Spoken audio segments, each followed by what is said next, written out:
When I got back from my trip, my bags were sitting on the sidewalk with a note. If you want to stay here, the garage is open. Love, your daughter-in-law. Before my taxi even pulled away, I called the bank because I was the one paying the mortgage. This isn't just a story about being kicked out of your own home. It's about the gut-wrenching betrayal that tears a family apart and the shocking fight to reclaim not just a house, but myself. What happened next? Well, let's just say my ungrateful son and his wife had no idea who they were truly messing with.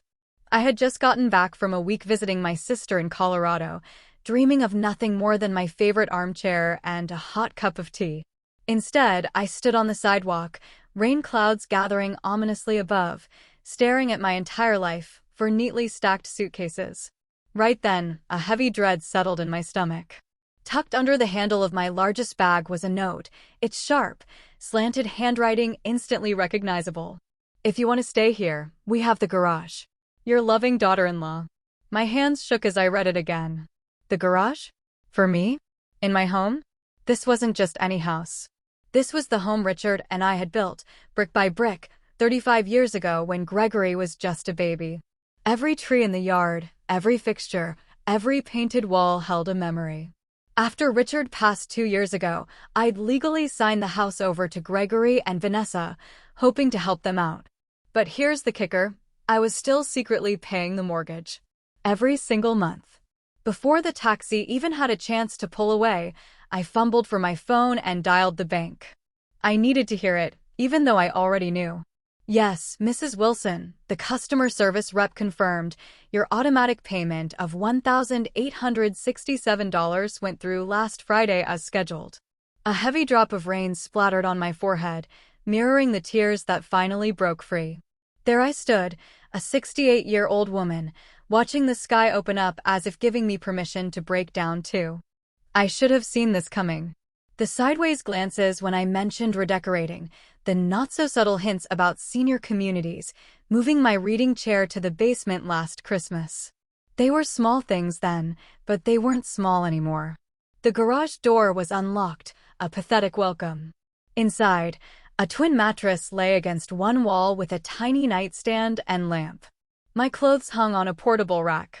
My books, photos, and keepsakes were crammed into cardboard boxes, labeled Mom Stuff in Vanessa's distinct script.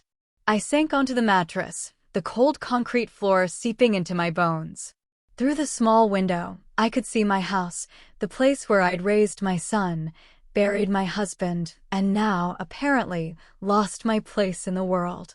My phone buzzed. A text from Gregory, "Mom, we need this space. Vanessa has been asking for a home office for months. The garage apartment has everything you need. Don't make this difficult. Don't make this difficult?" As if I was the problem. The tears came hot and silent then, burning a path down my cheeks. I thought of all those nights I'd stayed up with him during his asthma attacks, the second job I took to pay for his college, the endless weekends I'd watched the grandkids so they could have couple time. Now I was reduced to a burden, an inconvenience to be tucked away. I didn't respond to Gregory. Instead, I called Martha, my oldest friend. "Audrey, what's wrong?" she asked instantly, hearing the raw catch in my voice. "They've put me in the garage," I managed to choke out, the words like shards of glass in my throat. Martha didn't ask for explanations. "I'll be there in 20 minutes, she simply said. As I sat on that thin mattress, surrounded by the boxed-up remnants of my life, a decision solidified. This house had been my heart for 35 years.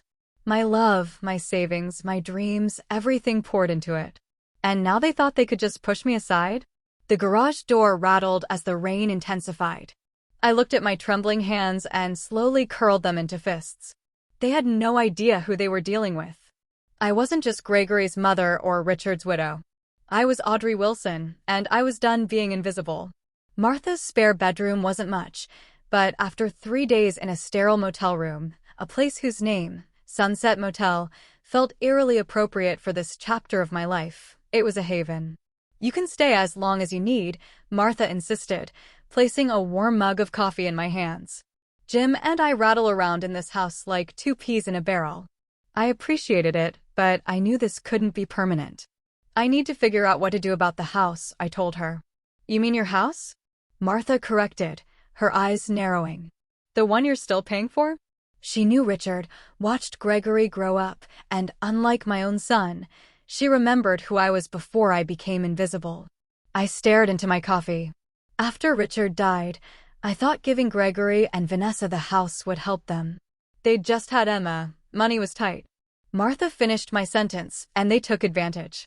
The memories surfaced like bruises. 6 months after the funeral, Vanessa started rearranging, calling it updating.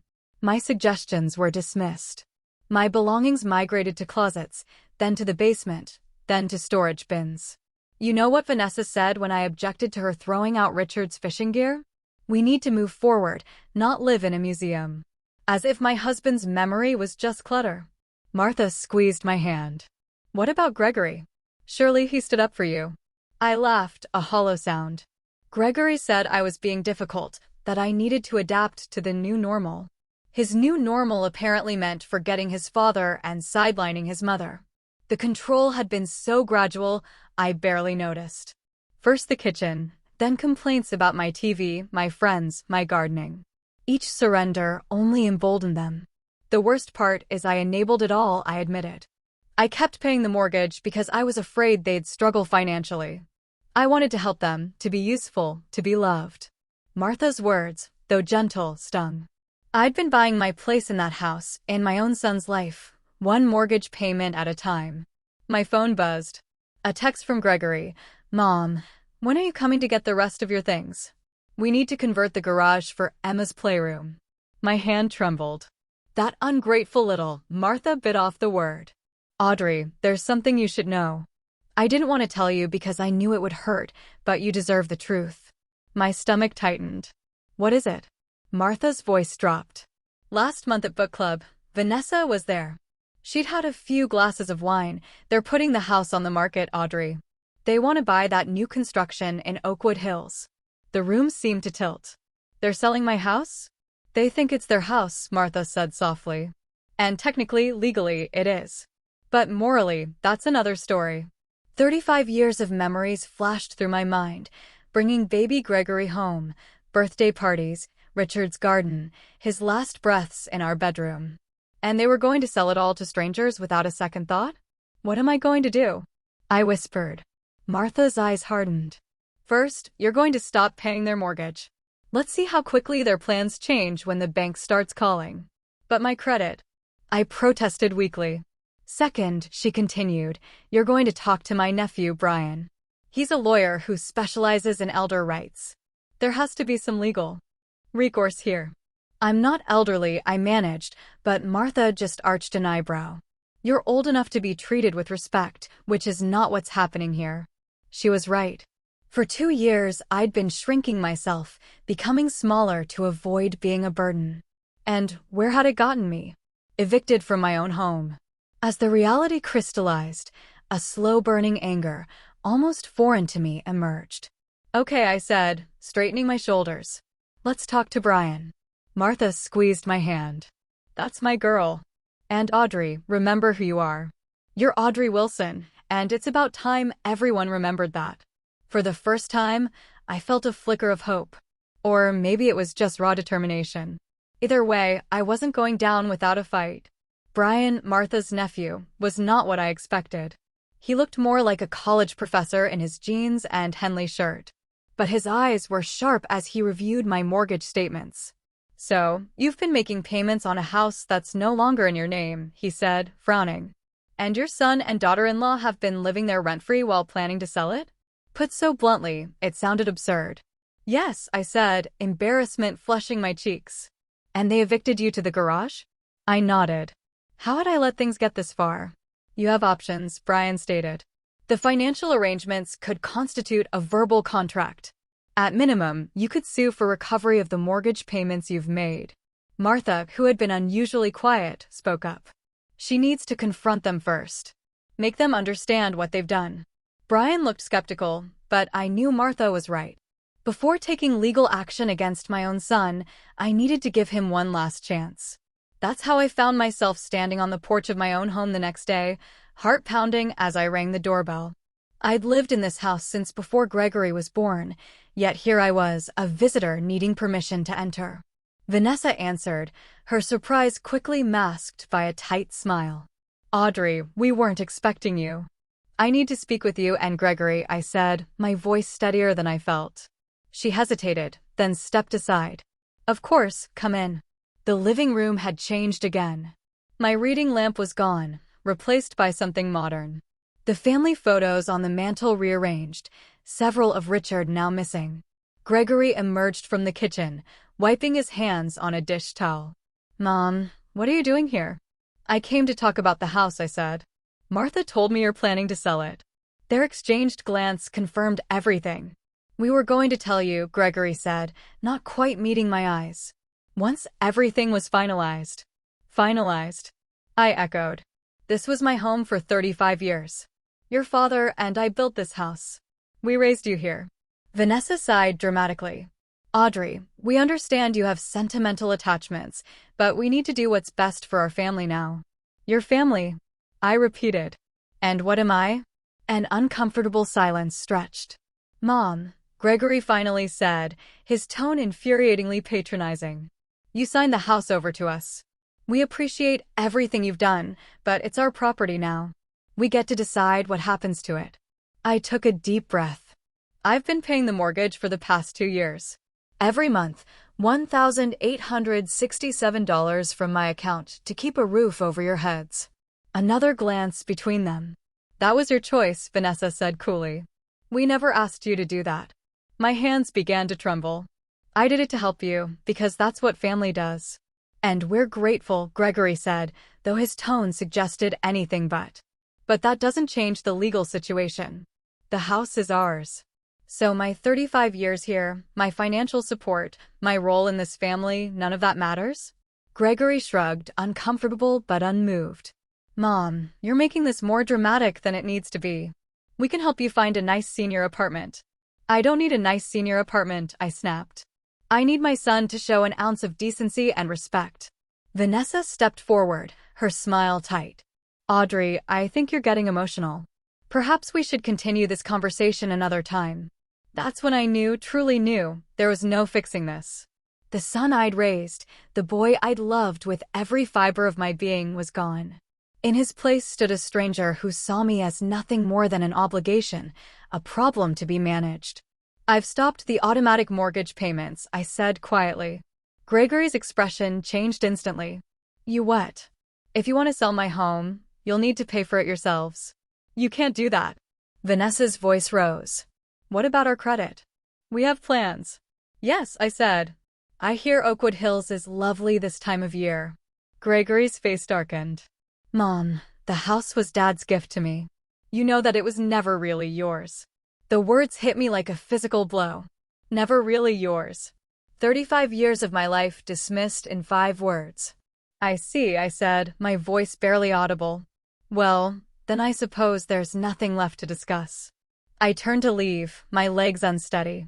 As I reached the door, I paused, looking back at the son who no longer saw me. Your father would be ashamed of you, Gregory. And for the first time, so am I. I walked out, closing the door softly behind me. The spring air felt cool against my hot cheeks as I made my way down the driveway, away from the home that had never truly been mine. Something had broken inside me today, but something else, something stronger, had been forged in its place. You did what? Martha asked, her coffee mug suspended halfway to her lips. I stopped the payments, I repeated, still shocked by my own boldness. I told them if they want to sell the house, they'll need to pay for it themselves. Martha set her mug down with a definitive thunk. Well, it's about time. Brian, who had insisted on joining us after my confrontation, looked less enthusiastic. It's a good first step, but we need to protect you legally. If your name isn't on the title anymore, you could be liable for missed payments without any claim to the property. The adrenaline that had carried me through the confrontation was fading, replaced by creeping doubt. Have I made a terrible mistake? No, Martha said firmly. You finally stood up for yourself. Brian tapped his pen against his legal pad. Let's be strategic. I'm going to contact the bank tomorrow, explain the situation. In the meantime, gather every shred of evidence that shows you've been making these payments. I nodded, thinking of Richard's meticulous financial records. At least I had that. What about my things still at the house? I asked. Martha squared her shoulders. I'll go with you. If they give us any trouble, I still remember how to swing a softball bat from our community league days. Despite everything, I found myself laughing. I don't know what I'd do without you both, I said, my voice catching. Brian squeezed my hand. You're not alone in this, Mrs. Wilson. We'll make sure they don't take advantage of you anymore. The next morning, the call came from First Federal Bank. My heart pounded. Mrs. Wilson, this is Trevor Phillips from the mortgage department. We've received a request to discuss the situation with your property on Maple Avenue. I gripped the phone tighter. Yes, that's correct. I understand you've been making payments on a property that's no longer in your name. Our records show consistent payments from your account for the past 26 months. Yes, I confirmed, but I've decided to stop those payments. There was a pause. Mrs. Wilson, I don't normally do this, but would you be willing to come into the branch to discuss this further? I think there might be options you haven't considered. 2 hours later, I sat across from Trevor, a kind-faced man about my son's age, as he explained something called an equitable lien. Essentially, he said, by consistently paying the mortgage on a property from which you derive no benefit, you may have established an interest in the property even without being on the title. Hope fluttered in my chest. What does that mean exactly? It means you could potentially place a lien on the property for the amount you've contributed. They wouldn't be able to sell without addressing that lien. For the first time since finding my suitcases on the sidewalk, I felt a glimmer of control returning. There's something else, Trevor said, lowering his voice slightly. Your son called this morning, quite upset about the missed payment. He seemed unaware of how mortgages work. I wasn't surprised. Gregory had always relied on others. What did you tell him? That missed payments affect credit scores and could eventually lead to foreclosure proceedings. Trevor added he didn't take it well. As if on cue, my phone buzzed with a text from Gregory. Mom, we need to talk about the mortgage. ASAP. I showed Trevor the message. What would you like to do, Mrs. Wilson? He asked. It was such a simple question, but no one had asked me that in years. What did I want? Not just regarding the house, but with my life? I want what's rightfully mine, I said, surprising even myself with the firmness in my voice. Trevor nodded, respect evident in his expression. Then let's make that happen. That afternoon, armed with information from Trevor and legal advice from Brian, I took another unexpected step. I applied for a job. The help wanted sign in Rosie's cafe window had caught my eye. You want to wait tables? Martha asked, eyebrows raised. I was a waitress all through college, I reminded her. And I need my own income, my own life. I can't just hide out in your spare room forever. Martha considered this. Well, Rosie's does have the best pie in town. 2 days later, I had my first shift. My feet ached and my back screamed by the end of it, but the tips in my pocket were mine, earned by my own hands. The simple satisfaction of that was something I hadn't felt in years. When I returned to Martha's, exhausted but oddly invigorated, there were 6 missed calls from Gregory. I listened to the first voicemail. Mom, the bank called about the mortgage. They mentioned something about a lien. What are you doing? Call me back immediately. I deleted it without listening to the others. For once, Gregory would have to wait for my convenience, not the other way around. Martha brought me a glass of wine and sat beside me on the porch swing. How does it feel? She asked softly. I watched the sunset paint the sky. It feels like I'm finally waking up, I said. Like I've been sleepwalking since Richard died. And now, Martha finished for me. Now you're Audrey again. I nodded, raising my glass. To Audrey Wilson. It's nice to finally meet her. 3 weeks into working at Rosie's, I'd settled into a comfortable routine. My tips were modest, but steady, and the physical work kept my mind occupied. More importantly, I had a purpose again, somewhere to be, people who relied on me, a life that was entirely my own. Which is why the sight of Gregory standing awkwardly by the hostess stand sent a jolt through me. Mom, he said, his voice softer than I'd heard it in years. Can we talk? Rosa, the owner, caught my eye. Take 15 if you need it, Audrey. I nodded and led Gregory to a corner booth. You look different, he said, studying me. I smoothed down my apron. I am different. Gregory shifted uncomfortably. Mom, about the house, I'm not discussing that here, I interrupted. If that's why you came, you're wasting your time. Please, he said, desperation creeping into his voice. Vanessa and we're in trouble. The bank called about a lien, and our credit score is dropping because of the missed payments. I observed my son, his expensive watch, his carefully styled hair, the subtle scent of cologne that probably cost more than I made in a day. Everything about him screamed entitlement, a life cushioned by others' sacrifices. What do you want from me, Gregory? He leaned forward. We need you to lift the lien and resume the payments, just until we can sell the house. The sheer audacity of it almost made me laugh. And what do I get in return? We'll make sure you're taken care of, he said, as if offering a great kindness. There's a really nice senior community in Westbrook. Stop, I said, raising my hand. I'm not interested in being taken care of. I've been taking care of myself and you for years. Mom, be reasonable. You can't keep working here. He gestured dismissively around the cafe. You're almost 60. 58, I corrected. And I'm doing just fine. Gregory's face hardened, his mask of contrition slipping. Fine. What do you want? A percentage of the sale. I studied him, this stranger wearing my son's face. I want my home back. He blinked, then laughed nervously. That's not possible. We've already made an offer on the house in Oakwood Hills. Not my problem. Gregory's expression darkened. It is your problem if you want a relationship with your granddaughter. With any of us. The threat hung in the air, ugly and explicit. My own son was using my love for Emma as leverage. Are you threatening to keep Emma from me? He had the decency to look slightly ashamed, but pressed on. I'm just saying that families need to support each other. Vanessa and I have a plan for our future, and you're standing in the way. The way I stood in the way when I paid your college tuition? Or when I watched Emma every weekend so you and Vanessa could have couple time? Or when I signed over the house and kept making payments so you could save for that boat you bought last summer? Gregory flushed. That's not fair. No, I agreed. It's not. My break was almost over.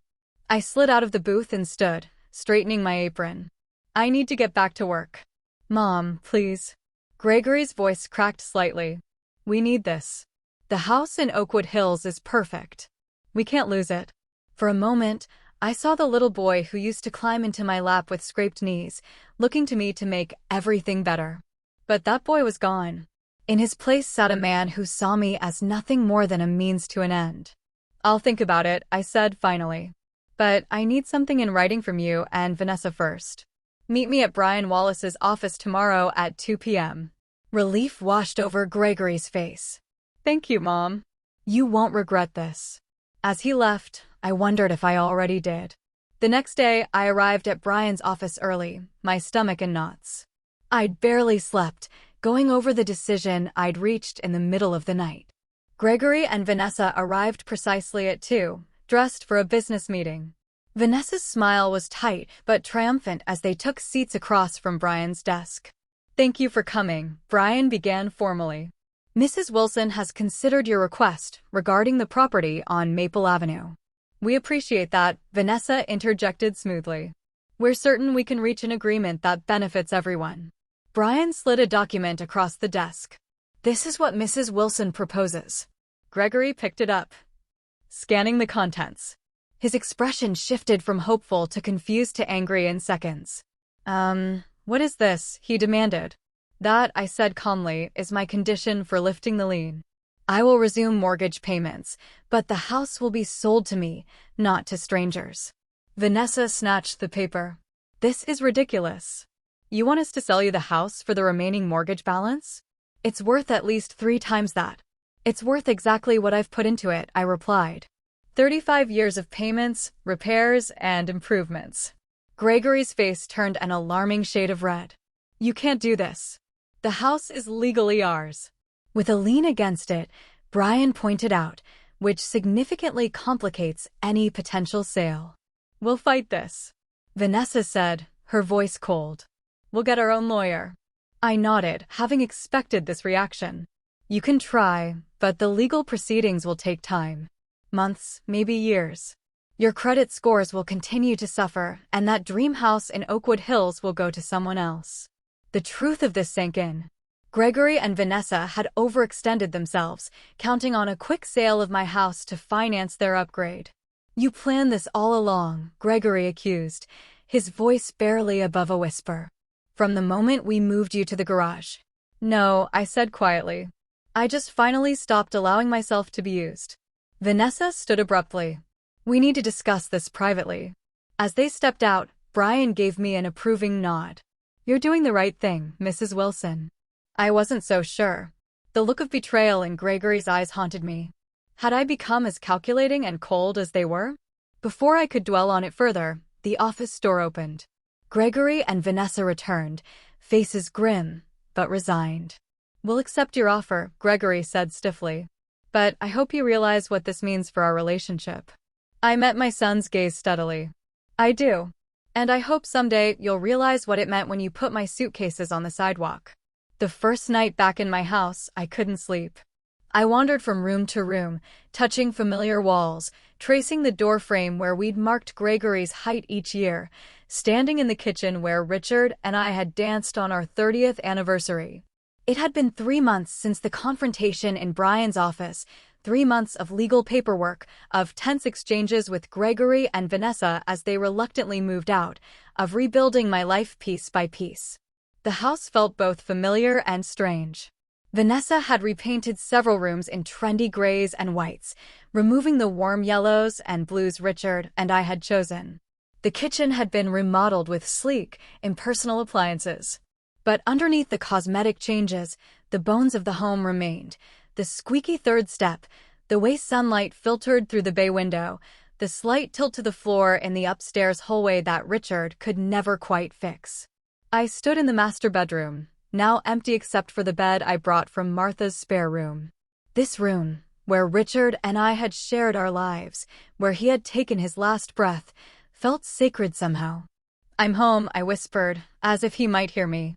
The silence that answered wasn't lonely, just peaceful. For the first time in years, I was exactly where I belonged. The doorbell rang the next morning as I was unpacking my modest collection of dishes. I opened it to find Martha holding a pot of soup and a bottle of wine. Housewarming, she announced, marching past me. Though I suppose it's technically a homecoming. I laughed. It feels like both, honestly. Martha set her offerings on the counter and surveyed the kitchen. Good Lord, what did that woman do to your beautiful oak cabinets? Painted them gray and replaced all the handles with something called brushed nickel. I said. Apparently, oak is passé. Martha snorted. You know what else is passé?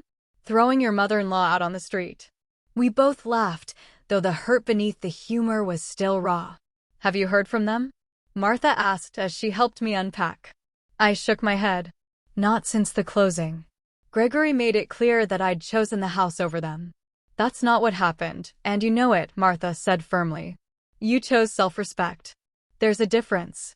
I wasn't sure Gregory would ever see it that way, but I had made peace with my decision. The alternative, continuing to let them use me while treating me like an afterthought, was no longer acceptable. Well, Martha said, opening the wine to new beginnings. We clinked glasses, and I felt a surge of gratitude for this woman who had stood by me when my own family hadn't. The following weeks brought a steady rhythm to my days, mornings at Rosie's Cafe, afternoons spent slowly restoring the house to something that felt like mine again. I didn't have the money to replace all of Vanessa's modern updates, but I could add touches that brought back the warmth, colorful throw pillows, family photos returned to the mantel, Richard's fishing gear hung proudly in the den. One Saturday morning, I was planting tulip bulbs in the front garden when a familiar car pulled into the driveway. My heart jumped as Gregory stepped out, looking uncertain. He stood awkwardly at the edge of the garden. The flowers look nice. I nodded, not trusting my voice. Dad always loved tulips, he continued, glancing around the yard. I remember him planting them every fall. I brushed dirt from my hands. What brings you here, Gregory? He shifted uncomfortably. We didn't get the house in Oakwood Hills. I wasn't surprised. Their credit had likely been too damaged. I'm sorry to hear that, I said, meaning it. Despite everything. Gregory looked down at his shoes, expensive loafers now gathering dust from the garden. We found an apartment instead. It's small, but it's teaching us some perspective, I guess. I waited, sensing there was more. Vanessa's pregnant again, he said finally. The baby's due in January. Congratulations, I said softly, wondering if this news was meant to hurt me, to remind me of what I'd be missing. Gregory met my eyes for the first time. Emma asks about you. She doesn't understand why we don't visit Grandma anymore. A pain, sharp and sweet, lanced through my heart. I missed my granddaughter fiercely. She's welcome here anytime, I said. So are you. Gregory nodded, then hesitated. Mom, I've been thinking about everything, about what happened. I held my breath, not daring to hope for real understanding. I'm not saying we handled things well, he continued, choosing his words carefully. But you chose a house over your family. I don't know if I can forgive that. My momentary hope deflated. He still didn't see it. I didn't choose a house, Gregory, I said quietly. I chose not to be erased. There's a difference. He frowned, clearly not agreeing. Anyway, I thought you should know about the baby, and maybe Emma could visit sometimes, if that's okay. It wasn't an apology, not even close. But it was a small opening. A tiny crack in the wall between us. I'd like that, I said. After Gregory left, I sat on the porch swing, processing the encounter. The relationship with my son was damaged, perhaps irreparably. He still couldn't see how deeply he had hurt me, how fundamentally he had betrayed my trust. But he had come today, had reached out, however inadequately. It was a start, not an ending. That evening, Martha and her husband Jim came over, along with Rosa from the cafe and Brian and his wife. We sat in my backyard, the same yard where I'd hosted Gregory's high school graduation party, where Richard and I had celebrated anniversaries, where life had unfolded in all its messy glory. As twilight settled around us, the conversation flowing easily among these people who had become my chosen family, I felt a profound sense of peace wash over me. A toast, Martha declared, raising her glass. To Audrey Wilson, who reminds us all that it's never too late to reclaim your life. Everyone clinked glasses, smiling warmly at me. Later, as the stars emerged in the clear summer sky, I sat alone on the porch, listening to the familiar creaks and sighs of my house.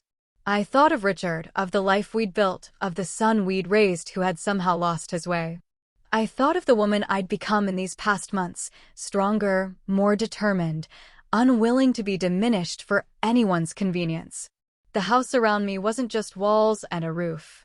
It was a testament to survival, to resilience, to the quiet, unstoppable power of a woman who had finally learned to put herself first. I was home, not just in this house, but in my own life. And for the first time in years, that life stretched before me full of possibilities that were entirely my own.